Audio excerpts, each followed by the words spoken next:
The air in Hanoi's old quarter hung thick and wet, clinging to Sarah Mitchell's skin like a second layer of clothing she couldn't remove. It was 7 in the evening, that transitional hour when the motorbikers switched on their headlights and the street vendors began packing away their plastic stools. She stood across the narrow street from a massage parlor, partially hidden behind a tamarind tree whose roots had cracked through the pavement decades ago. The sign above the entrance glowed pink in the failing light. Lotus Healing Hands. The letters in both Vietnamese and English. The lotus flower symbol flickering intermittently as if uncertain of its own existence. Through the window, she could see him.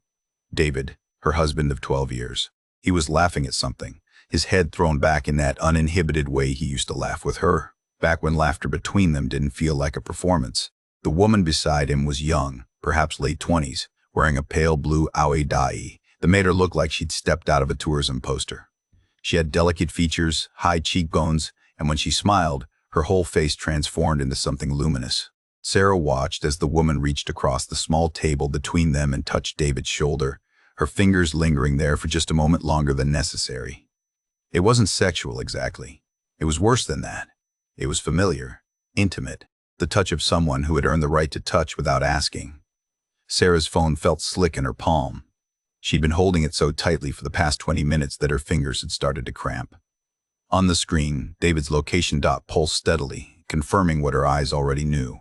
He was here. Not at the Hilton Hanoi Opera where he'd told her he was staying. Not at a business dinner with the Vietnamese suppliers he'd mentioned in his last text. Here, in this neighborhood she'd never heard of. In a massage parlor that probably wasn't even a massage parlor, with a woman whose existence he'd never once mentioned in 18 months of frequent trips to Vietnam.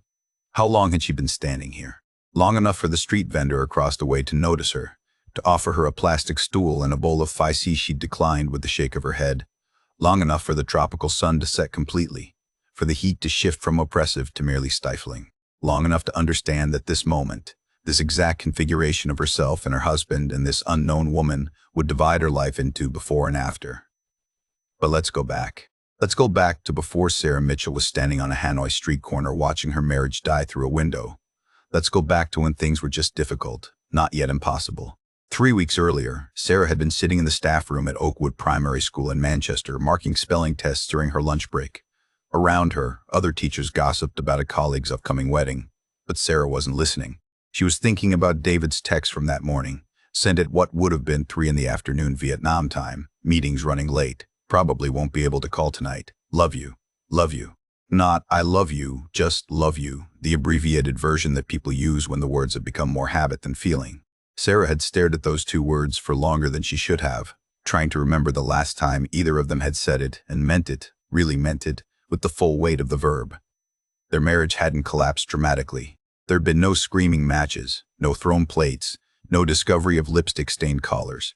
Instead, it had eroded slowly, like a coastline giving itself back to the sea, one grain of sand at a time. David had started traveling to Vietnam for work about 18 months ago.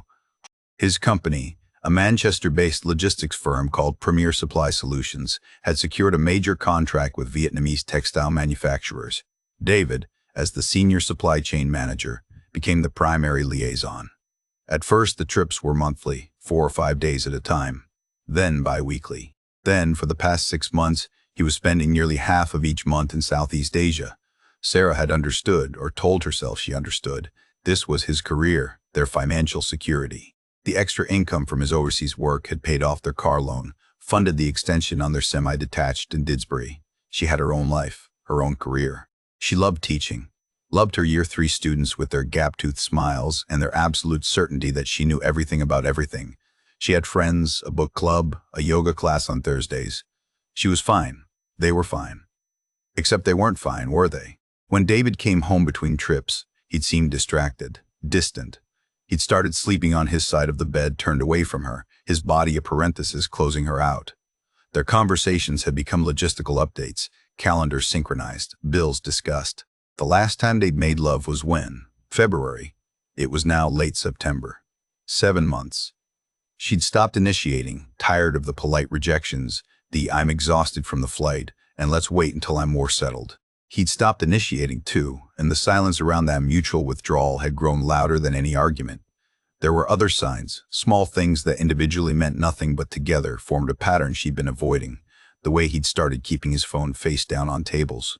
The new cologne, something woody and expensive that she'd never bought him, coming home from his trips with a tan that suggested he'd been somewhere other than air-conditioned conference rooms.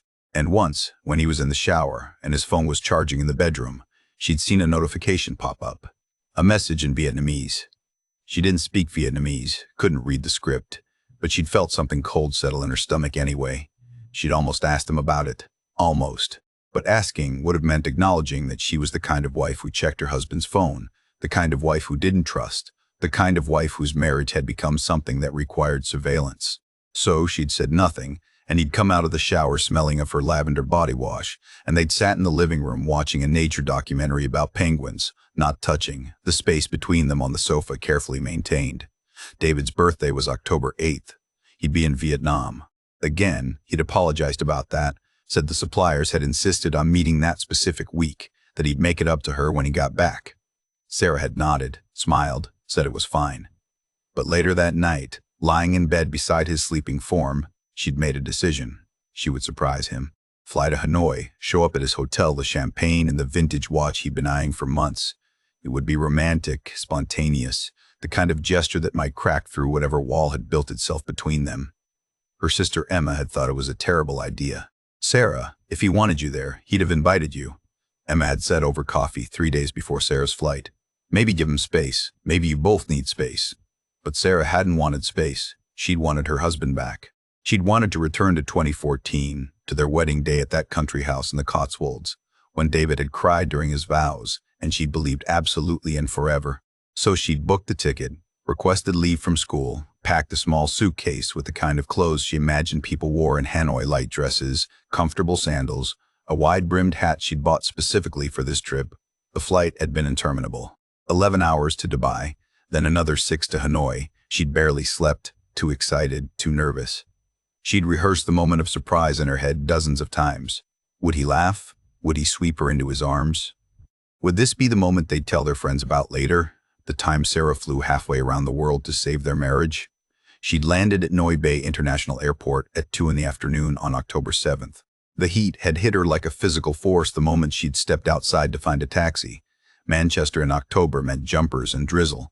Hanoi in October meant 32 degrees and humidity that made her lungs work harder for every breath. She'd given the taxi driver the address of the Hilton Hanoi Opera, where David always stayed, clutching her phone and watching the city slide past the windows. Motorbikes swarming like schools of fish, women in conical hats selling fruit from baskets. The organized chaos of a place that operated by rules she didn't understand. At the hotel, the receptionist had been polite but confused. "Mr. Mitchell checked out 2 days ago, madam, on the 5th. Sarah's smile had frozen on her face. "That's not possible. He's here on business. He's supposed to be here until the 10th. The receptionist had checked again, clicking through screens with long manicured nails. "I am sorry, madam. He checked out on the 5th of October, but he is still in Hanoi, I think. He asked us to hold some luggage for him." Hold luggage? Why would he? Sarah had stopped, feeling something shift inside her chest, a hairline fracture spreading across her certainty. She'd stepped away from the desk, hands shaking, and opened her phone. David's location sharing, he'd turned it on months ago during one of his trips, a gesture of transparency after she'd mentioned feeling disconnected. He probably didn't even remember it was still active. She pulled up the app. The blue dot that represented her husband pulsed steadily on the map, but not at the hotel, not in the business district. He was in the old quarter, in a tangle of streets with names she couldn't pronounce. Sarah had walked back to the receptionist. "Can you call me a taxi?" The drive across the city had taken 40 minutes through traffic that seemed to operate without lanes or rules, just a flowing river of vehicles that somehow never collided. Sarah had kept her eyes on her phone, watching David's location dot, making sure it didn't move. It didn't. It stayed fixed in one spot, on a street called Hang Bong. The taxi driver had dropped her at the entrance to the old quarter, explaining in broken English that the streets ahead were too narrow for cars. Sarah had paid him, tipped generously from nerves, and started walking. The location dot was 3 blocks away. 2 blocks. 1. She passed shops selling soap lanterns and knockoff North Face jackets, stepped around tourists taking photos, dodged motorbikes that mounted the pavement without warning, and then she'd seen it. Lotus Healing Hands, pink neon. Ground floor of a 3-story building that leaned slightly to the left, as if tired. David's location dot pulsed directly over it. She'd approached slowly, heart hammering. Through the window, she could see the interior, not a typical massage parlor with private rooms and ambient music, but more like a small cafe. A few tables, some chairs, a counter with tea supplies. And David, sitting at a table by the window, talking to the woman in the blue dye. That was 20 minutes ago. Sarah had been standing here for 20 minutes, watching, trying to make sense of what she was seeing. They weren't touching inappropriately. They weren't kissing. But the way David looked at this woman, his face open, animated, young, somehow that was more devastating than any kiss. This wasn't a fling. This wasn't some sex worker he'd hired for a lonely night. This was something else. Something that had a history, a depth. The woman stood up now, smoothing down her dye, and Sarah saw her fully. She was beautiful, yes, but it was more than that. She had a quality of self-possession, a quiet dignity. She said something to David, touched his cheek briefly, then disappeared through a door at the back of the establishment. David remained at the table, pulling out his phone. Sarah's own phone buzzed in her hand. A text from David. Just finished dinner meeting. Exhausted. Going to bed early. Call you tomorrow. Love you. Sarah read the message once, twice, 3 times. Each word felt like a small betrayal. The lie was so casual, so practiced. How many times had he done this? How many texts sent from this table, from this other life, while she'd been at home in Manchester believing him? The woman in the dye reappeared carrying 2 small cups of tea. She set one in front of David, kept one for herself, and sat back down. They raised their cups in a small toast. Even from across the street, Sarah could see David smiling. Not the tight, polite smile he gave her these days, but something real. Something that belonged to this woman now. Sarah felt something break inside her, clean and final, like a bone snapping. She'd flown 5,000 miles to surprise her husband on his birthday, to save their marriage. Instead, she'd found this. She'd found the truth. She turned away from the window, from the pink neon sign, from the image of her husband drinking tea with a woman whose name she didn't know. She walked back toward the main street, her vision blurred, uncertain where she was going or what she would do next. Behind her, Lotus' healing hands glowed in the darkness, its sign flickering, and inside, David Mitchell laughed at something his other life had said. Sarah found a hotel 6 blocks away, a narrow building squeezed between a tailor shop and a pharmacy, the kind of place that catered to backpackers and budget travelers. The room was small, the air conditioner rattled, and the mattress sagged in the middle. But none of that mattered. She sat on the edge of the bed, still wearing the linen dress she'd chosen so carefully back in Manchester, the dress she'd imagined David would see when she surprised him at the Hilton. Her suitcase lay unopened by the door. The vintage watch she bought for his birthday was in there, wrapped in tissue paper, suddenly meaningless. She didn't cry. That surprised her. She'd expected tears, expected the kind of breakdown she'd seen in films, but instead she felt hollow, scooped out. She sat in that cramped room and listened to the sounds of the city through the thin walls, motorbikes, vendors shouting, someone singing karaoke badly in a nearby bar. She sat there until her phone buzzed again. Another text from David, "Sleep well, miss you, miss you." Sarah almost laughed. The audacity of it.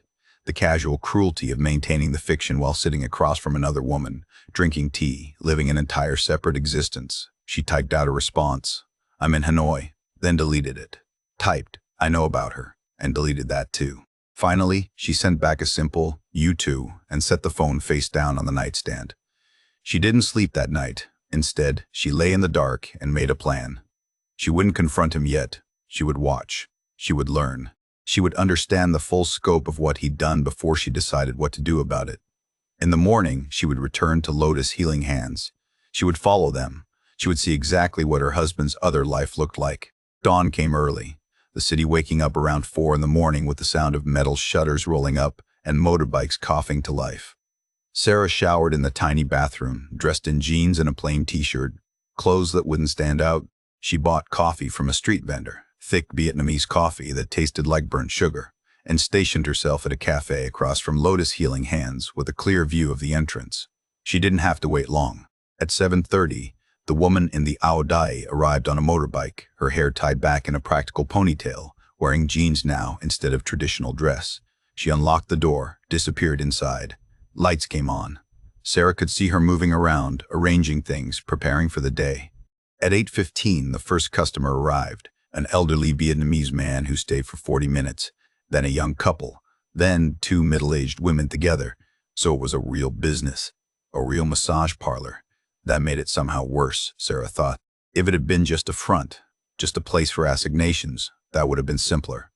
But this woman had a life, a job, a routine. David's affair wasn't some sordid hotel room transaction. It was integrated into the ordinary world. David arrived at 10:30. He came on foot, wearing casual clothes. Sarah recognized the linen shirt she'd bought him last Christmas. The khaki trousers he claimed were the most comfortable thing he owned. He didn't look around, didn't act suspicious. He walked in like he belonged there. Through the window, Sarah watched the woman's face transform when she saw him. She was with a client, an older woman lying face down on a massage table. But she looked up at David and smiled, and Sarah felt sick. He waited, sitting at one of the small tables, scrolling through his phone. The same phone he'd just texted Sarah from, probably. When the woman finished with her client, she came over to him. They talked. He showed her something on his phone. She laughed, leaned against the table, and for a moment, her hand rested on his knee. It was such a small gesture, so natural, and that's what devastated Sarah. The ease of it, the comfort. This wasn't new. This had been happening for months, maybe longer. They left together 20 minutes later, the woman locking up the shop behind her. Sarah followed on foot, keeping a safe distance, her heart hammering. She'd never followed anyone before. She felt exposed, certain they would turn around and see her, but they never did. They were too absorbed in each other, walking close, the woman's shoulder occasionally bumping against David's arm. They went to an apartment building, 5 stories, painted yellow with green shutters, in a neighborhood near Hoan Kichem Lake. David had a key. He unlocked the street-level door and they went inside, disappearing into the dim interior. Sarah stood across the street, staring up at the building. An apartment. He'd rented an apartment. She waited an hour, 2 hours. They didn't come out. Finally, Sarah crossed the street and examined the building's entrance. There were mailboxes, small metal boxes with names written in Vietnamese. One had a piece of tape with D. Mitchell written in English. 4th floor. Sarah felt dizzy. The heat, the lack of sleep, the sheer surrealism of standing in Hanoi reading her husband's name on a mailbox for an apartment she'd known nothing about. She walked to a nearby park, found a bench under a banyan tree, and called her sister. "Sarah, what time is it there? Wait. Why are you whispering?" "Emma." Sarah's voice cracked. "He has an apartment. He's renting an apartment here, with her." The story came out in fragments. Emma listened, occasionally swearing, occasionally asking Sarah to repeat herself. "Come home," Emma said finally. "Just come home. Get on the next flight. We'll deal with this from Manchester. We'll get a lawyer. We'll freeze the bank accounts. I can't," Sarah said. "Not yet. I need to understand. I need to see how far this goes." "Sarah, you're not thinking clearly. You're sleep-deprived and you're in a foreign country and—" "I'll call you tomorrow," Sarah said, and hung up before Emma could argue further. She went back to the apartment building and waited. She felt unhinged, dangerous, like a different version of herself. The rational Sarah, the primary school teacher who marked spelling tests and attended parent-teacher conferences, would never do this. But that Sarah had existed in a world where her husband came home between business trips and kissed her forehead and asked about her day, that world was gone. They emerged at 6 in the evening. The woman had changed into a dress, simple and elegant, and David had his arm around her waist. They walked to a restaurant, a small place with plastic chairs on the pavement and steam rising from enormous pots of broth. Sarah sat at a neighboring restaurant, ordered food she didn't eat, and watched them through the crowd of diners and motorbikes. She could see them talking, see David reaching across the table to take the woman's hand. At one point, he pulled out his phone and showed her something that made her face light up. She covered her mouth with her hand, eyes shining. David nodded, said something, and she got up and came around the table to hug him. A long hug. A hug that made other diners glance over and smile. A couple in love, celebrating something. Sarah ordered a beer. Then another. The alcohol helped, numbing the sharp edges of her pain. She stayed at that restaurant long after David and the woman had left, drinking and watching the city move around her. She thought about the joint savings account she'd checked obsessively before leaving Manchester, the one that had been slowly depleting over the past year. David had said it was business expenses, that the company reimbursed him later. She'd believed him. How much of their money had paid for that apartment? For dinners like the one she'd just witnessed. For whatever he'd shown the woman on his phone that had made her so happy. The next 2 days blurred together. Sarah followed them, learning the rhythm of David's secret life. The woman's name was Lynn. Sarah learned this by sitting close enough to overhear conversations, by watching other people greet her. Lynn worked 6 days a week at Lotus Healing Hands, but David was with her every evening. They shopped together at the market, Lynn selecting vegetables with care while David carried the bags. They visited temples, where David removed his shoes with the practiced ease of someone who'd done this many times. Once, Sarah followed them to a bank where she watched through the window as David withdrew a substantial amount of Vietnamese dong and handed it to Lynn, who counted it carefully before putting it in her purse. Sarah started drinking earlier each day. She bought a bottle of vodka from a convenience store and kept it in her hotel room, taking swigs between following sessions. She stopped eating properly, existing on street food and alcohol. She stopped calling Emma back, sending only brief texts, "I'm fine, need more time." She knew she wasn't fine. She knew this surveillance was consuming her, transforming her into someone obsessive and reckless, but she couldn't stop. Every detail she learned felt necessary, like evidence she was building for a trial. Only she would attend. On the third day, she found out about the money. She'd returned to the apartment building, waiting in a cafe across the street when she saw Lynn leave alone. Sarah made a decision. She walked to the building, tried the street door. Someone had propped it open with a brick. She climbed the stairs to the 4th floor, found the door marked with David's name. It was locked, obviously, but the apartment next door was open, an elderly woman sitting in the doorway snapping green beans into a bowl. Sarah approached her, smiling, gesturing. The language barrier was complete. The woman spoke no English. Sarah spoke no Vietnamese, but Sarah pointed at David's door and pulled out her phone, showing the woman her wedding photo. The woman's face changed, understanding dawning. She said something sharp in Vietnamese, shook her head, and waved Sarah away. But not before Sarah saw the expression, pity. The woman pitied her. Sarah walked back down the stairs, hands shaking, and sat on the building's front step. She opened her banking app, something she should have done days ago but had been avoiding. She logged into the joint account. The balance made her gasp. £47,000 was missing. 47,000. Transferred in increments over the past 14 months to various accounts she didn't recognize. She sat there on that step in Hanoi, staring at the numbers, and felt the full weight of the betrayal settle over her. This wasn't an affair. This was a second life, funded by their savings, by her salary, by the money they'd been saving for what? They'd talked vaguely about maybe trying for a baby, about maybe moving to a bigger house. Meanwhile, David had been transferring thousands of pounds to Vietnam, building a different future with someone else. Her phone rang. David. She stared at his name on the screen, let it ring once, twice, then answered. "Hi," she said, and her voice sounded strange even to herself. Flat. Empty. "Hey, you sound tired. Everything okay?" "Fine. Just busy at school, parent-teacher conferences." The lie came easily. She'd become good at lying too, she realized. They'd taught each other. "Listen, I was thinking," David said, and she could hear traffic in the background. He was outside somewhere. Outside in Hanoi, in the city where she sat right now. "When I get back, maybe we should take a trip. Just the two of us. We haven't done that in ages. Maybe the Lake District." Sarah felt laughter building in her chest, hysterical and dark. "That sounds nice," she heard herself say. "Great. I'll look at dates. I should go meeting in 5 minutes. Love you."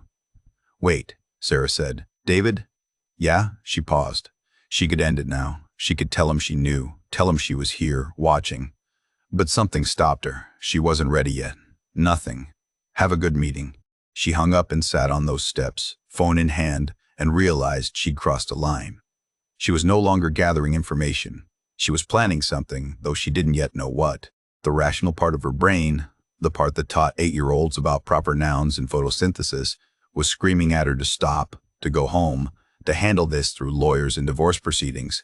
But that voice was getting quieter, drowned out by something else, something that tasted like vodka and humiliation and rage. That night, Sarah broke into the apartment. She waited until she saw David and Lynn leave for dinner, then used a trick she'd learned from a YouTube video. A credit card slipped into the doorframe, applying pressure until the simple lock gave way. The apartment was small, tidy, decorated with cheap furniture and tourist posters of Vietnamese landmarks. But it was clearly lived in.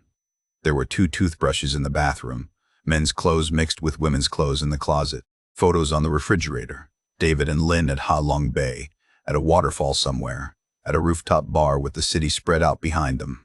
Sarah poured herself a drink from the bottle she'd brought with her and sat on their sofa. She looked through drawers, finding receipts for restaurants, for motorcycle rentals, for a weekend trip to Da Nang. She found a folder with documents, a business plan for something called Lotus Wellness Center, projected costs and revenue, sketches of a logo. David and Lynn's names were both on it.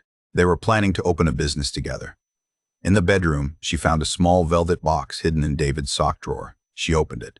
An engagement ring. Simple, elegant, a single diamond on a thin gold band. Not expensive, but chosen with care.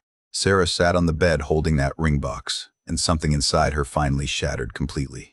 He was going to marry her. He was going to divorce Sarah and marry Lynn and open a wellness center in Hanoi and live out this alternative life he'd been carefully constructing while Sarah had been in Manchester teaching children their times tables and trusting him. She heard voices outside, laughter. They were coming back early. Sarah panicked, looking for a place to hide. But there was nowhere. The apartment was too small. She stood in the bedroom, frozen, listening to the key in the lock, the door opening. She heard Lynn's voice, bright and happy, saying something in Vietnamese. Heard David respond in English. "Let me just grab my charger." Sarah made a decision.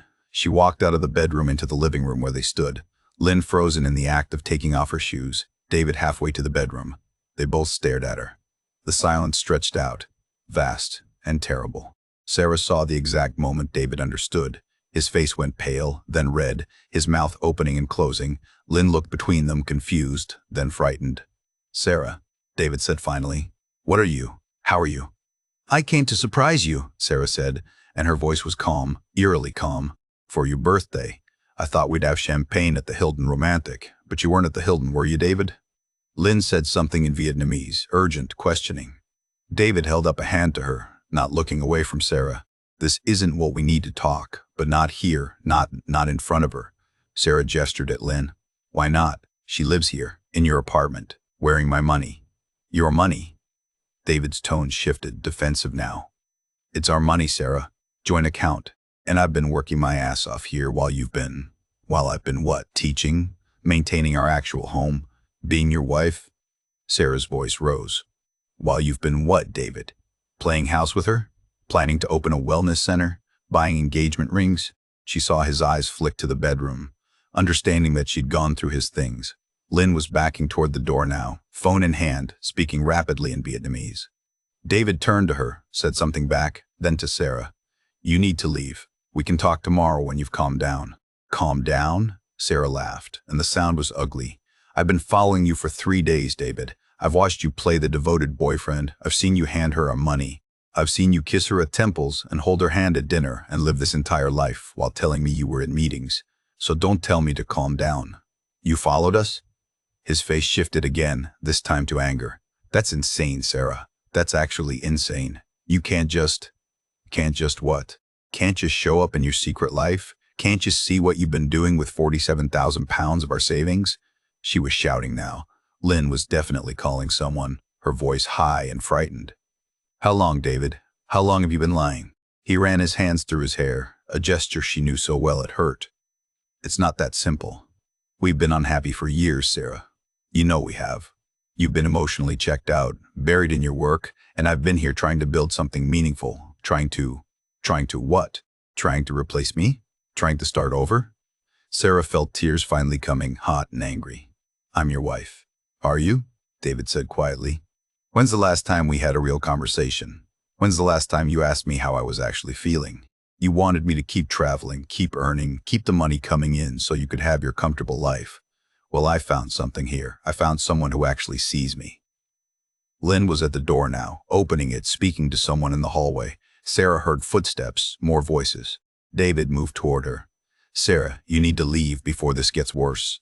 "Before this gets worse?" Sarah looked around the apartment, at the life he'd built without her, at Lynn by the door looking terrified, at David standing there defending his betrayal like it was reasonable, like she was the problem.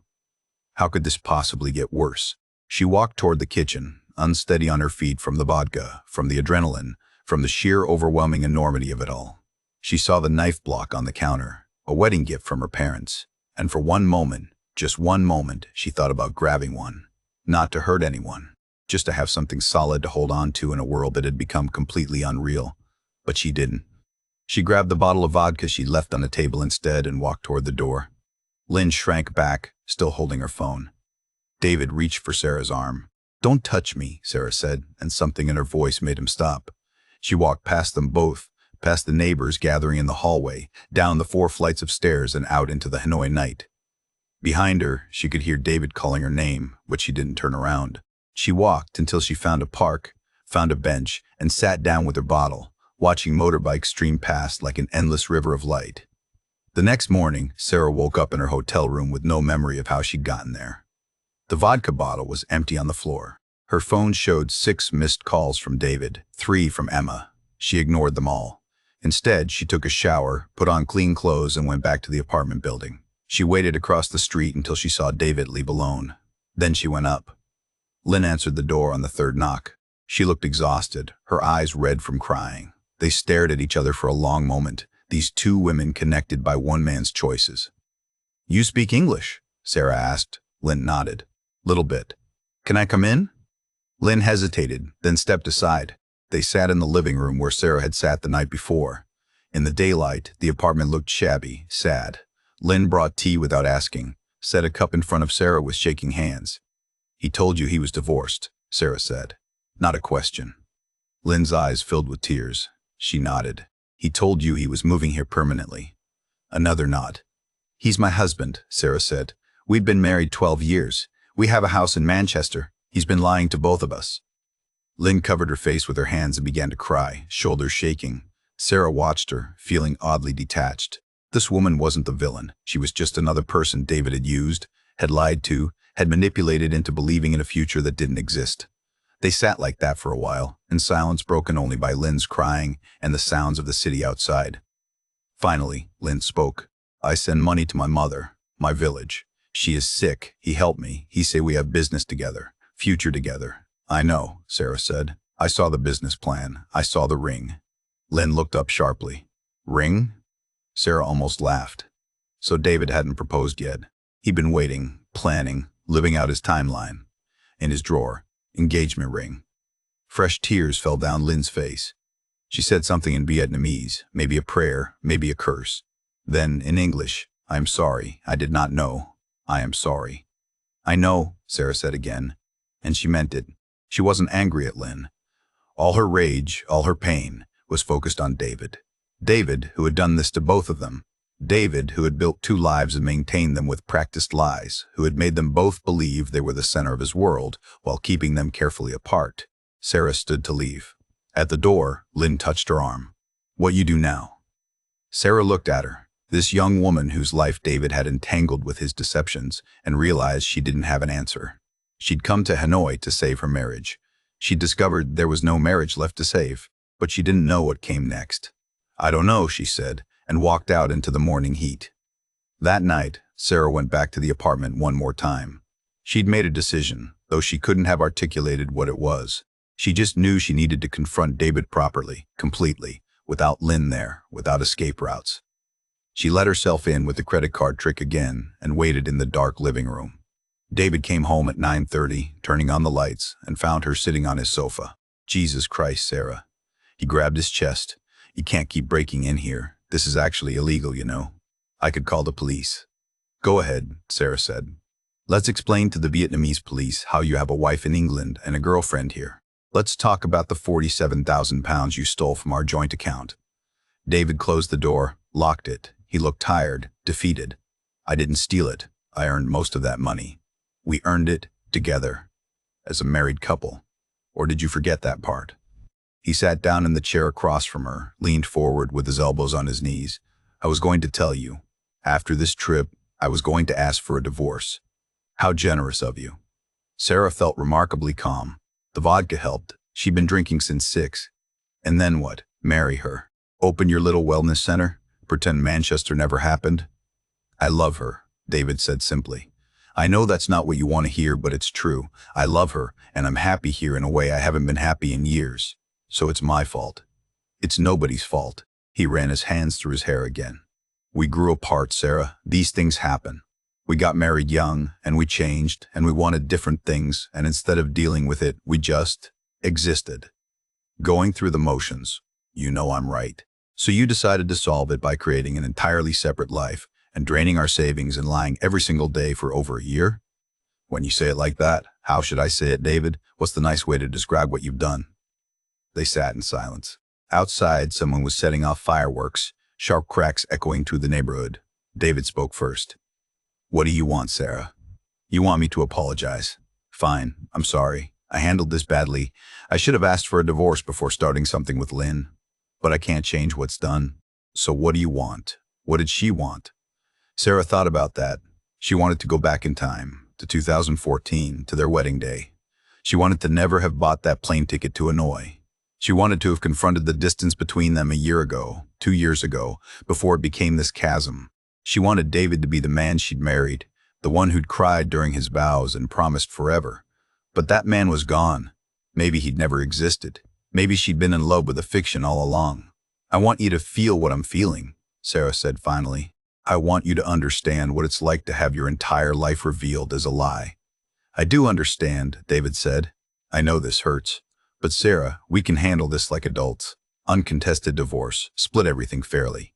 You keep the house, I'll take my half of the equity. We walk away clean." "Clean," Sarah repeated. The word was almost funny. Nothing about this was clean. It was messy and devastating and left stains that wouldn't wash out. She stood up, unsteady. "I need a drink."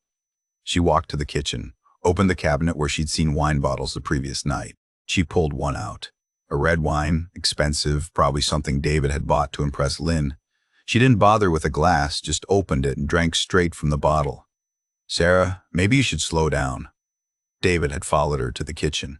"You've been drinking a lot. I can smell it on you." "Fuck you," she said conversationally. "Fuck you for doing this. Fuck you for lying. Fuck you for making me fly 5,000 miles to discover my husband is a stranger." "I'm trying to be reasonable here," David said, his voice hardening. "But you're being hysterical." Hysterical. That word. That word that men use to dismiss women's legitimate rage, to pathologize their pain. Sarah felt something snap inside her. She threw the wine bottle not at David, just threw it. At the wall, at nothing. It shattered spectacularly, red wine exploding across the white paint like blood. "Jesus," David jumped back. "What is wrong with you? What's wrong with me?" Sarah's voice was rising, shrill, out of control. "What's wrong with me? You destroy our marriage, steal our money, build a whole second life, and I'm the one with something wrong with me? You need to leave." David pulled out his phone. "Right now, or I'm calling someone." "Call them," Sarah screamed. "Call Lynn. Call the police. Call whoever you want. I don't care anymore." She grabbed another bottle from the cabinet, this one vodka, and unscrewed the cap. She was crying now, ugly crying, her whole body shaking. David was talking, saying something, but she couldn't hear him over the roaring in her ears. She took a long drink from the bottle, felt the burn all the way down. "I loved you," she said. "I loved you so much. I would have done anything for you. And you just..." She couldn't finish. She couldn't find words big enough for the enormity of what he'd taken from her. Not just their marriage, but her sense of reality itself. Every memory she had of the past year was now suspect. Every "I love you," every "I'll be home soon," every promise and plan and shared moment. All of it contaminated by his lies. David reached for her, maybe to comfort her, maybe to take the bottle away. Sarah pulled back, stumbled, caught herself on the counter. Her hand landed next to the knife block. She stared at it, at the handle sticking out, black and wooden and familiar. Wedding gift from her parents. They'd been so happy at the wedding, her mother crying, her father making a toast about forever. "Sarah." David's voice was gentle now, frightened. "Put the bottle down. Let's talk about this. Let's figure this out." But Sarah didn't want to talk. She didn't want to figure anything out. She wanted to make him hurt the way she was hurting. She wanted to reach into his chest and rip out whatever it was that had allowed him to do this to her. She pulled a knife from the block, the big one they'd used to carve the roast at Christmas, and held it up. "Sarah, don't." David backed toward the door. "Please, don't do something you'll regret." "Regret?" Sarah laughed, and the sound was broken. "I regret everything, David. I regret marrying you. I regret trusting you. I regret not seeing what you really are." She wasn't planning to stab him. Some part of her brain understood that, knew she was just making a gesture, trying to communicate the violence of her pain. But David didn't know that. He saw his wife drunk and crying and holding a knife, and he rushed her, trying to grab it, and they collided in that small kitchen in Hanoi. Everything happened very fast. David's hands on her wrist, Sarah trying to pull away, the knife between them. A scream. Was it hers or his? The smell of wine and fear. And then David was staggering backward, his hands going to his stomach, and when he pulled them away, they were red. The knife clattered to the floor. Sarah stared at it, at the blood on the blade, at David leaning against the wall with red spreading across his shirt. His face was white, shocked. Their eyes met. "Sarah," he whispered, "what did you?" She ran. Out the door, down the stairs, into the street. Behind her, she could hear shouting, could hear Lynn's voice screaming something. She ran until her lungs burned, until she couldn't run anymore, and then she collapsed on a bench near the lake, shaking, unable to process what had just happened. Her phone buzzed. A notification from her banking app. David had transferred the last of their joint savings, £12,000, to an account she didn't recognize. He'd done it tonight, while she'd been sitting in his apartment waiting for him. Even bleeding, even after everything, he was still stealing from her. Sarah looked at her hands. They were shaking. Clean, no blood.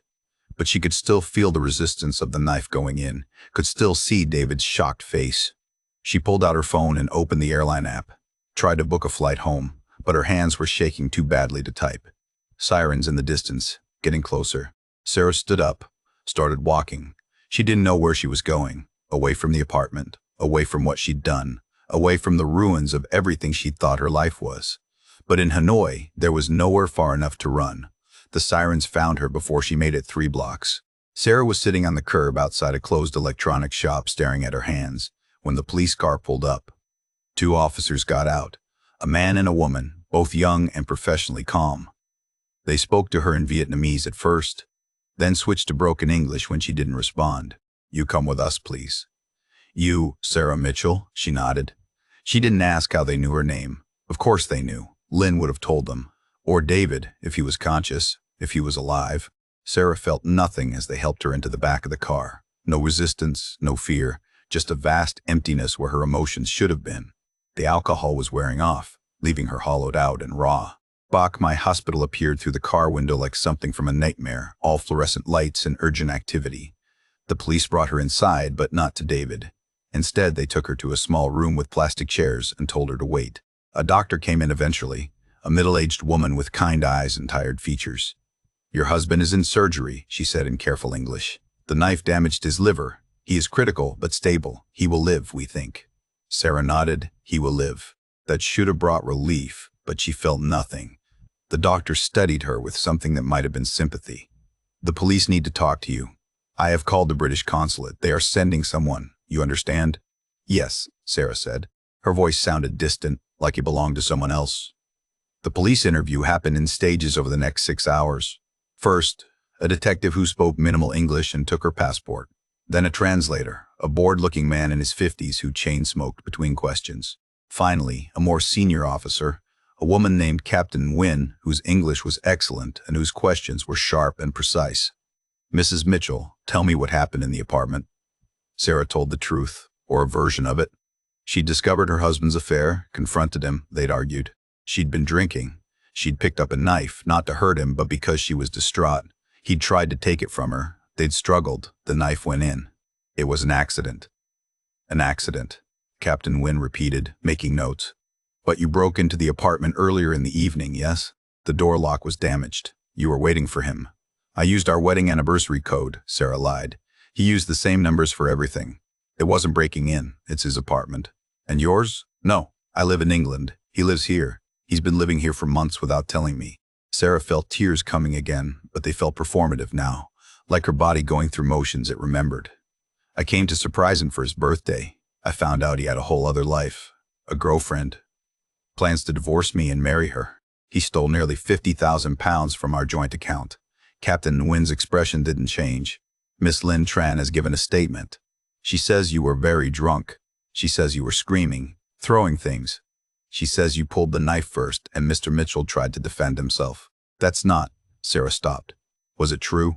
The memories were hazy, fragmented, wine bottles shattering, vodka burning her throat. The knife block, David's hands on her wrist. "I don't remember exactly. I was drinking. But I didn't mean to hurt him. I would never. Except you did hurt him. Very seriously. He may have permanent damage to his liver." Sarah put her head in her hands. Captain Nguyen let the silence stretch out, then said, "I have seen many domestic situations, Mrs. Mitchell. Many angry wives, angry husbands. Usually there is shouting, hitting, sometimes worse. But you flew from England to Vietnam. You followed your husband for days. You broke into his home, you drank heavily, and you stabbed him. This shows planning, yes. This shows intent. No, Sarah said. No, I didn't plan anything. I just wanted to understand. I just wanted to talk to him. It all went wrong so fast. The interview continued for another hour. Captain Nguyen's questions circled back, probing for inconsistencies, testing Sarah's story from different angles. Finally, she closed her notebook. You will be detained while we investigate. The British consulate has been notified. You should contact a lawyer. They took her to Hoa Lo Detention Center, the infamous Hanoi Hilton, where American POWs had been held during the war. The facility had been rebuilt since then, modernized, but it still felt oppressive, the weight of history pressing down on the concrete walls. Sarah was processed, photographed, fingerprinted, given a thin mattress in a cell with 3 other women who stared at her with open curiosity. She didn't sleep. She lay on the mattress staring at the ceiling, replaying the knife going in, David's face, Lynn's screaming. Around her, the other women whispered in Vietnamese. One of them, younger than the others, spoke a little English. What you do? She asked. I stabbed my husband, Sarah said flatly. The woman translated for the others. They nodded, unsurprised. Apparently, stabbing one's husband was not unusual enough to warrant shock. The British consulate representative arrived the next morning. His name was Peter Holbrook, mid-30s, wearing a suit that looked too heavy for the climate. He sat across from Sarah in a visiting room and explained the situation with the kind of gentle directness that suggested he'd done this before. The Vietnamese legal system is different from what you're used to, he said. It's not adversarial in the same way. The focus is more on investigation than defense. The police will build a case, and the prosecution will decide on charges based on their findings. What kind of charges? Sarah's voice was hoarse from lack of sleep. At worst, intentional infliction of serious bodily injury under Article 13(4) of the Criminal Code. That carries 5 to 10 years, potentially more if there are aggravating factors.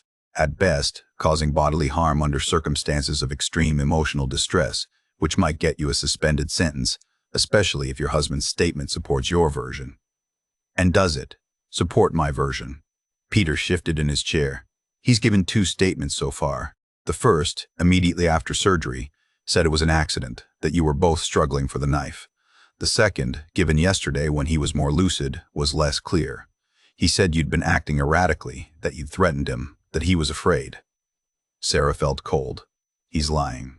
He's covering himself because of the money he stole. Because of Mrs. Mitchell, it doesn't matter what I believe or what you believe. What matters is what can be proven.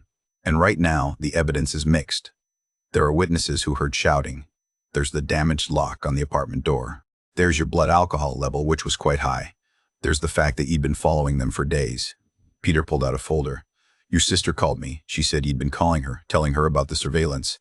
That's not going to help your case. Sarah closed her eyes. Everything she'd done, every choice she'd made since landing in Hanoi, had created a trail that made her look unstable, vengeful, dangerous. What should I do? Get a lawyer. A good Vietnamese criminal lawyer. I can recommend someone. His name is Tran Van Min. He's handled cases involving foreign nationals before. He's expensive, but I don't have money anymore. David took it all. Peter frowned. Your family, then. Your sister. This is serious, Mrs. Mitchell. You're looking at years in a Vietnamese prison if this goes badly. Sarah thought about Emma back in Manchester, about their parents retired in Cornwall, about the small savings she had in her personal account that David hadn't touched because he hadn't known about it. £7,000. Money she'd been setting aside secretly over the years. Her emergency fund. She'd never imagined this kind of emergency. Okay, she said. Give me his number. Tran Van Min came to see her 2 days later. He was in his 50s, gray-haired, impeccably dressed, and brutally honest. He listened to Sarah's story without interrupting, taking notes in Vietnamese. When she finished, he sat back and regarded her steadily. I will be direct with you, Mrs. Mitchell. Your case is difficult. Not impossible, but difficult. You have some factors in your favor. You are a foreign national with no criminal history. Your husband's initial statement supports the accident theory, and you were clearly in a state of extreme emotional distress. But you also have many factors against you. The prosecution will argue premeditation based on your surveillance of your husband and you breaking into his apartment. I didn't break in, I told them. You damaged the lock. There is evidence. Please, let me finish. He consulted his notes. The other problem is Miss Tran's statement. She portrays you as violent, unstable, threatening. And your husband's second statement is ambiguous. He is protecting himself legally, which is understandable. The stolen money, this is a civil matter, separate from the criminal charges. It does not excuse violence. So what can we do? We negotiate. The prosecution does not want a long trial with a British citizen any more than you want to spend years in detention. We present you as a wronged wife who reacted in a moment of passion, not as someone who planned an attack. We emphasize the accident during the struggle. We get your husband to clarify his statement, to confirm it was unintentional. And we offer compensation medical costs, pain and suffering. We make it easier for everyone if you plead to a lesser charge. How much compensation? 50 million Vietnamese dong, approximately. That is about 28,000 pounds. Sarah almost laughed. I don't have 28,000 pounds. David took everything. Mr. Tran nodded slowly. Then we will need to be very convincing with the lesser charge. And you will need to speak to your family. Sarah called Emma that night from the detention center's phone room. Her sister answered on the first ring, voice tight with worry. Sarah, Jesus Christ, finally. I've been going crazy. The consulate called me. They said you okay? Are they treating you okay? I'm fine, Sarah said, which was so absurd she almost laughed again. I need help, Emma. I need money for a lawyer and for compensation.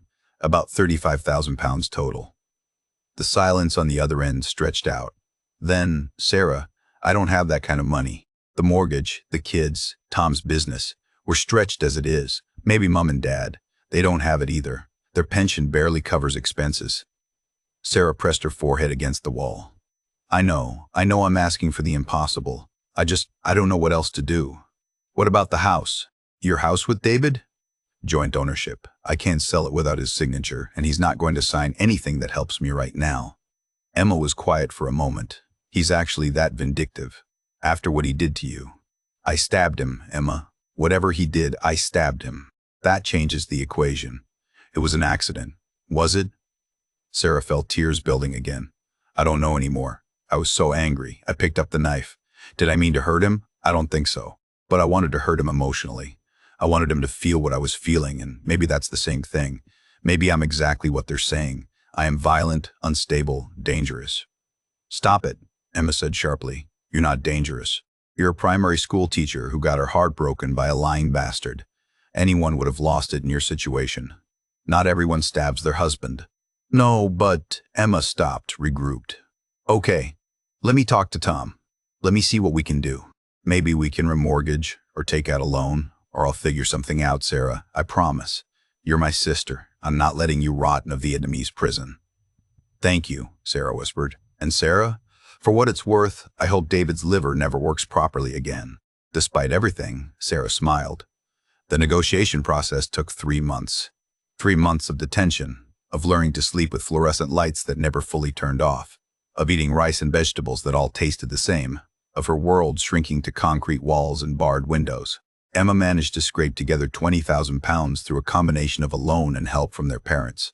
Mr. Tran worked his contacts in the prosecutor's office, building the case for a lesser charge. David recovered slowly. He gave a third statement, this one more favorable to Sarah, confirming that the stabbing occurred during a struggle for the knife. Mr. Tran suspected this cooperation came from guilt, or possibly from David's own legal concerns about the money he'd transferred. If Sarah went to prison for attempted murder, she might have less leverage in divorce proceedings. Better to help her get a lesser charge, get her deported, and settle everything quietly. Lynn disappeared from the narrative entirely. Mr. Tran mentioned that she'd returned to her village, that the massage parlor had let her go to avoid scandal. Sarah felt a pang of guilt for that. Lynn hadn't asked to be caught in this catastrophe. She'd been lied to as much as Sarah had, manipulated by David's compartmentalized life. 2 women destroyed by one man's selfishness. The plea agreement came together in late December. Sarah would plead guilty to causing bodily harm in a state of extreme emotional distress, a charge that acknowledged the seriousness of the injury while recognizing the circumstances. She would receive a suspended sentence of 3 years, conditional on immediate deportation and payment of 28,000 pounds in compensation to David. She would be banned from returning to Vietnam for 10 years. Sarah signed the papers in a courthouse in Hanoi, David sitting across the room with his own lawyer. He looked thinner, older. There was a quality of defeat about him that she recognized because she felt it herself. Their eyes met once, briefly, and in that moment, Sarah saw not the man she'd married or the stranger who'd betrayed her, but just another damaged person whose choices had led them both here. The divorce papers came through the British Embassy 2 weeks later. David was offering her the house in exchange for waiving any claim to his pension or future earnings. It was less than she deserved, but Sarah signed. She wanted it over. She wanted to go home. Emma came to Hanoi to fly back with her. They didn't talk much on the journey, just sat side by side through the endless hours, Sarah staring out the window at clouds and ocean, and eventually the patchwork fields of England. When they landed at Manchester Airport, Sarah felt nothing. No relief, no joy, just exhaustion. The house in Didsbury was exactly as she'd left it 3 months earlier. Emma had been checking on it, keeping the plants alive, collecting mail. Sarah walked through rooms that felt like a museum of her former life. The sofa where she and David had watched television, the kitchen where they'd made Sunday roasts, the bedroom where they'd slept turned away from each other for months before Sarah finally understood what that meant. She couldn't stay there. Emma helped her pack essentials, and Sarah moved into a small flat in Chorlton, a one-bedroom place with thin walls and questionable heating but no memories. She returned to teaching in January.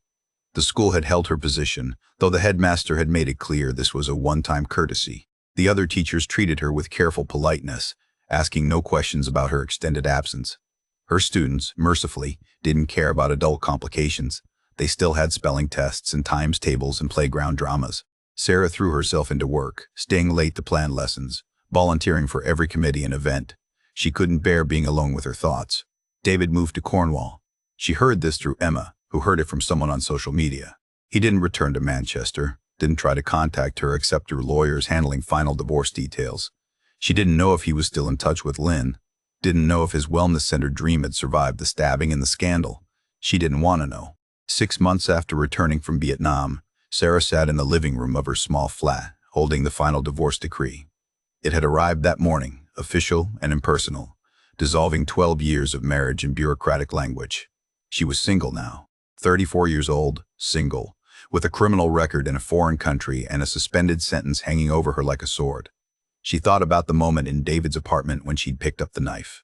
She'd relived it thousands of times in detention, in therapy sessions mandated by her suspended sentence, in the middle of sleepless nights. Had she meant to stab him? The honest answer was, she didn't know. In that moment, drunk and destroyed, she'd been capable of anything. That knowledge frightened her more than the detention center, more than the court proceedings, more than anything else. She'd discovered a capacity for violence in herself that she'd never suspected existed.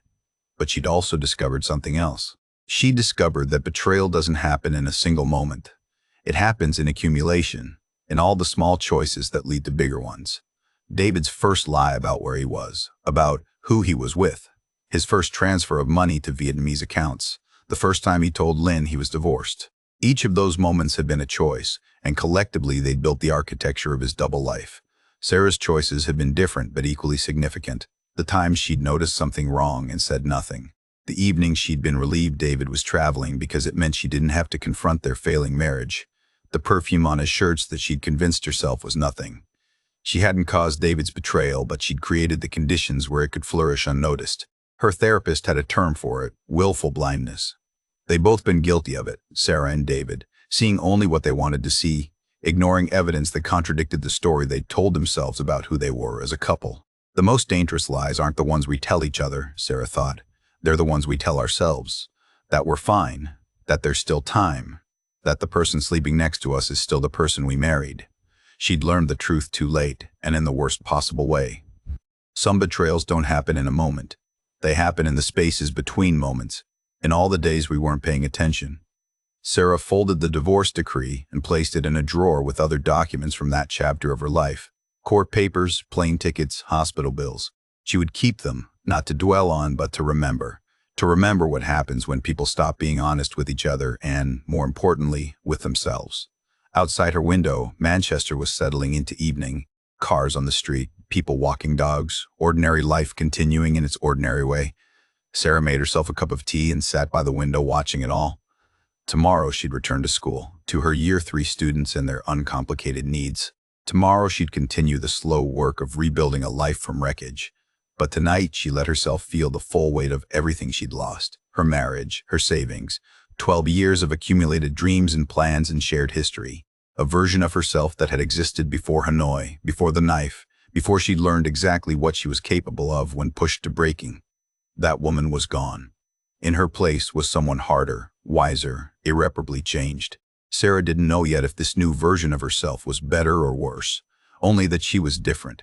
And in that difference, perhaps, there was room for something new to grow. She sipped her tea and watched the street below, and for the first time in 6 months, she felt something other than numbness or guilt or shame. She felt the faint stirring of possibility, not hope exactly. Hope was too ambitious a word. But possibility, the sense that this wasn't an ending but a transition, that life continued even after we've destroyed everything we thought we couldn't live without. Emma called as Sarah was getting ready for bed. "Just checking in," she said. "You okay?" "I don't know," Sarah said honestly, "but I'm here. I'm still here." "That's enough for now," Emma said. "That's more than enough." After they hung up, Sarah lay in bed in her small flat, listening to the sounds of her neighbors through the thin walls. Someone was cooking something that smelled like curry. Someone else was watching television, the murmur of voices and canned laughter. Ordinary sounds of ordinary lives, and Sarah was part of it again, no longer trapped in the extraordinary nightmare of Hanoi. She thought about Lynn sometimes, wondered how she was doing in her village, whether she'd recovered from the trauma, whether she blamed Sarah or David or herself or all of them equally. Sarah had tried to send a letter through Mr. Tran, an apology and an explanation, but he'd advised against it. Better to let it remain in the past, he'd said, for everyone involved.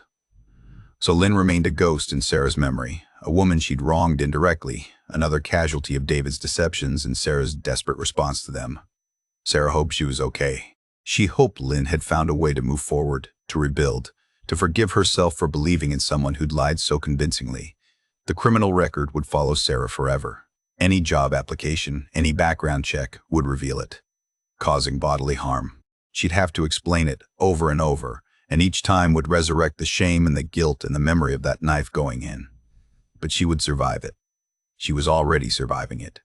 One day at a time, one lesson plan at a time, one conversation with Emma at a time, the architecture of a new life being built from the rubble of the old.